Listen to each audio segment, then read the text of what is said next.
ஷியாம் அவர்கள்ட்டே தொடங்குறேன். இப்போ ரெண்டு கூட்டணிகள் இருந்தாலும் பிரதானமாக அதிகமாக பேசப்படக்கூடியதாக காங்கிரஸ் திமுக இந்த பேச்சுவார்த்தை அப்படிங்கிறது தான் இருக்குது.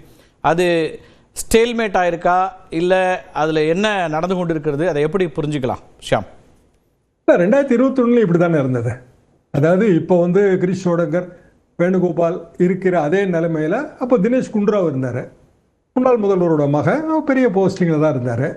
இப்போ செல்வபிரந்தகர் இருக்கிற நிலைமையில் அப்போ KS அழகிரி இருந்தார். கொஞ்சம் கடைசி வரைக்கும் அது இழுத்துட்டு தான் இருந்தாங்க. ஆனால் இந்த தடவை கொஞ்சம் இழுவை ஜாஸ்தியாக தெரியுது, அவ்வளோதான். ஏன்னா தாவேக்கு ஆப்ஷன் வந்த உடனே இங்கே போவாங்களா அங்கே போவாங்களான்னு வருது. ரெண்டு தேசிய கட்சிகள் இடம்பெறுகிற ரெண்டு கூட்டணிகள்.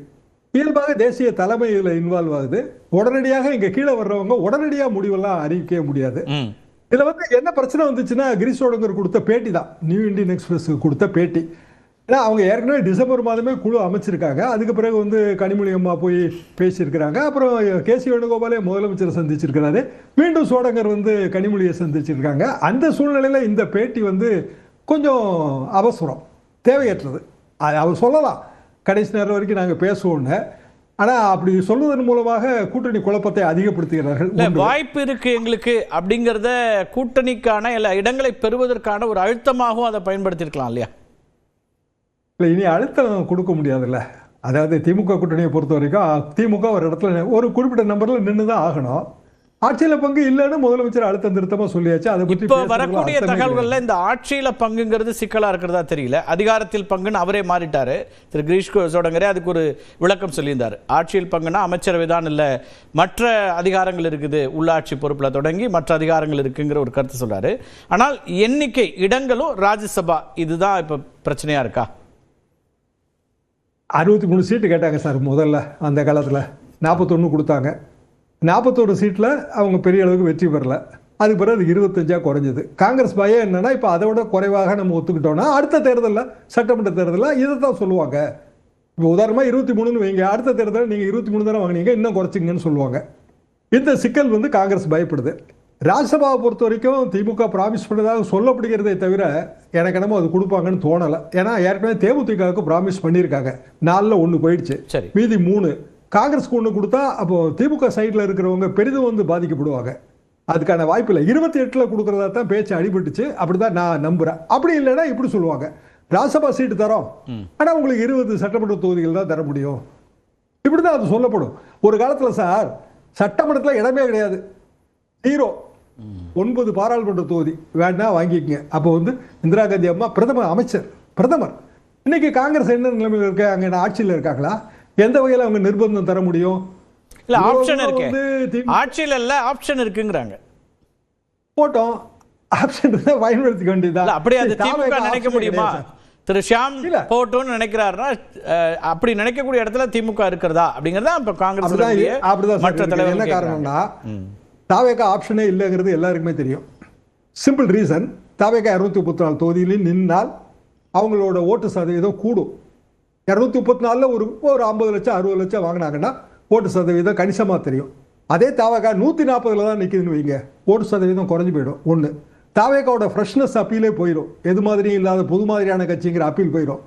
தாவேகாவில் ஏற்கனவே ஆர்வத்தோடு இருக்கிற இளைஞர்கள், பெரிய அளவுக்கு பணபலம்லாம் இல்லாமல் இருக்கும், ஆனால் ஆர்வம் இருக்குது அவங்ககிட்ட, அது அடிவிட்டு போகும்.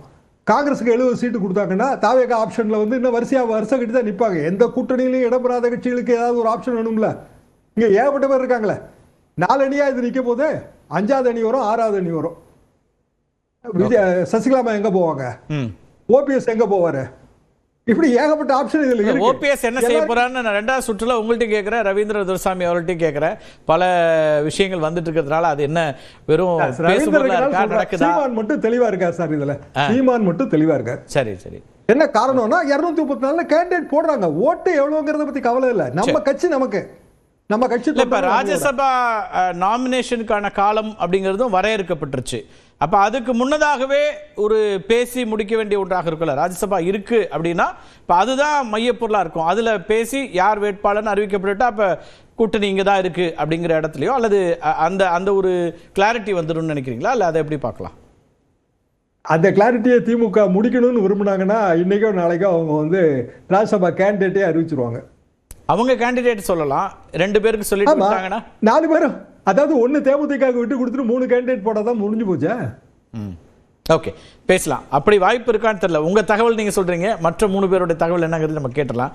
ஆர்கே, இந்த காங்கிரஸ் திமுக இது வந்து ஒரு இன்ஃபார்மல் பேச்சுவார்த்தைகள் தொடர்ந்து கொண்டே இருக்கிறது அப்படின்னு நம்ம வரக்கூடிய செய்திகள் பார்க்குறோம். நீங்களே நிறைய தகவல் சொல்லியிருக்கீங்க.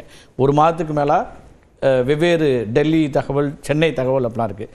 ஃபார்மலாக ஒரு பேச்சுவார்த்தையை தொடங்குறதில்ல. இப்போ 2 பேரும் குழு அமைச்சிட்டாங்க. முதல்ல வந்து குழு அமைக்கலை அப்படின்னு காங்கிரஸ் சொன்னிச்சு. இப்போ திமுக தரப்புலையும் குழு ஆரம்பிச்சிட்டாங்க. மற்ற கட்சிகளுக்கான நாட்கள் சொல்லப்பட்டுட்டே இருக்குது, ஒவ்வொரு நாளும் வராங்க. இப்போ இன்னைக்கு திருமாவளவன் அவர்களும் சொல்கிறாரு 2ஆம் தேதி எங்களுக்கான அழைப்பு இருக்குது. 28 முதல்ல சொல்லியிருந்தாங்க, ஆனால் நான் அப்புறம் அவர் ஊரில் இல்லை, 1ஆம் தேதி முதலமைச்சருடைய பிறந்த நாள், அதனால் நான் 2ஆம் தேதி கேட்டிருக்கேன், நாங்கள் பார்க்க போகிறோன்றாங்க. மற்ற கட்சிகளுக்கும் அதுபோல் இடதுசாரிகளுக்கு மற்ற கூட்டணி கட்சி எல்லாருக்கும் நேரம் கொடுக்கப்பட்டுச்சு. இப்போ காங்கிரஸுக்கு அப்படி ஒரு நேரம் இன்னும் ஃபிக்ஸ் ஆகலை அப்படிங்கிறத எப்படி பார்க்க வேண்டியது? இல்லை, இது இப்போ அதாவது ராகுல் காந்தியினுடைய காங்கிரஸுக்கு இங்கே இதில் ஒரு பிரச்சனை இருக்குது. சோனியா காந்தியினுடைய காங்கிரஸுக்கு முக ஸ்டாலினுடையோ திமுகவுடையோ ஒரு பிரச்சனையும் கிடையாது. மல்லிகார்ஜுன் கார்கேனுடைய காங்கிரஸுக்கு வந்து முக ஸ்டாலினுடையோ திமுகவுடையோ பிரச்சனை கிடையாது. இதுதான் பிரச்சனையாக இருக்குது. என்னை பொறுத்தவரை இதுதான் பிரச்சனை. ஒரு காங்கிரஸ் ஒரு காங்கிரஸ் தான் இருக்கிறது. பிள்ளைக்கு பிடிக்கல, அம்மாவுக்கு பிடிக்கிறது, காங்கிரஸ் தலைவருக்கு பிடிக்கிறது. இதான் ஆக மொத்தம் டோட்டலாக இதுதான் பிரச்சனையாக இருக்கிறது. அம்மா சொல்கிறாங்க எப்படியே சமரசம் பண்ணிட்டு போயிடுன்ட்டு, மல்லிகார்ஜுன் கார்கே சொல்கிறாரு எப்படியே சமரசம் பண்ணிட்டு போயிடலான்ட்டு.